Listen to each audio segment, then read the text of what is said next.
राघव अपने नए बाइक से अपने गांव में आता है। राघव बाइक को इत्मीनान से घर के बाहर रुकाकर अंदर सोने के लिए चला जाता है। रात के 1 बजे अचानक से एक जोरदार हवा गाड़ी में जा लगती है और तभी रहस्यमय तरीके से गाड़ी का इंजन चालू होता है। वह गाड़ी खुद ब खुद चल के कहीं तो जाने लगती है, मानो उसको कोई चला रहा हो। तभी वह बाइक स्पीड से आकर गांव के वॉचमैन को ठोक देती है और उसके बदन में चीथड़े उड़ जाते हैं। पर वह गाड़ी यहाँ तक नहीं रुकती, गांव से जा रहे एक इंसान को भी ठोक देती है। उसकी भी वही हालत। इनकी ऐसी हालत करके बाइक वापस चली जाती है। तभी गांव में सुबह हो जाती है। राघव नींद से उठकर बाहर अपने बाइक के पास आता है। राघव पाता है कि कल उसने जिस जगह पर बाइक को रुकाया था उस जगह पर नहीं थी, बल्कि 2 इंच बाजू में खिसक गई थी। राघव और ध्यान से देखता है तो टायर पर खून लगा मिलता है। बाजू में उसको बहुत भीड़ दिखती है और रोने की आवाजें भी आ रही थी। राघव उस भीड़ की तरफ भागा। वहाँ पर वही वॉचमैन और एक आदमी की लाश पड़ी हुई थी जिसे राघव के बाइक ने ही मारा था। फिर गांव में रात के 12 बज गए। घनघोर अंधेरा था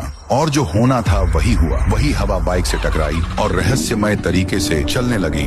उसी टाइम राइस्टार दूसरे गांव से इस गांव में बाइक से आ रहा था कि उस पर उसी राघव के बाइक ने हमला किया कि राइस्टार अपने बाइक के साथ 15 फीट तक उछल जाता है। राइस्टार पास के ब्रिज के कारण जिंदा बच पाता है। राइस्टार नीचे देखता है तो वह बाइक पागल हो चुकी थी। उसको कुछ भी समझ में नहीं आ रहा था। उसको बस इंसान को मारना था। बिना ड्राइवर के बाइक देख राइस्टार की रूह कांप जाती है। अगले सुबह राइस्टार एक आदमी को वहाँ से गुजरते देख उस आदमी के पास आता है। अरे भाई, क्या तुम मुझे बता सकते हो कि इस गांव में नीली कलर की बाइक किसके पास है? नीली कलर की बाइक तो शायद इस गांव में, हाँ, ये बाइक राघव नाम के लड़के की है। फिर राइस्टार उसको धन्यवाद करके राघव के घर की ओर निकला। कुछ मिनटों बाद राइस्टार राघव के घर पहुंचा। वहाँ राघव बाइक साफ कर रहा था। राइस्टार उसके पास जाकर उससे बोला, ए राघव, ये जो तुम्हारी बाइक है ना, वह श्रापित और भूतिया है। कल रात को तुम्हारी बाइक बिना ड्राइवर के चल के आई और मुझ पर हमला किया। अरे भाई, वही तो मुझे 3 दिन से समझ में नहीं आ रहा। जिस दिन मैंने ये बाइक लाया उसके अगले दिन 2 मौत हुई और मेरे टायर पर खून भी लगा हुआ था। कुछ तो घपला है।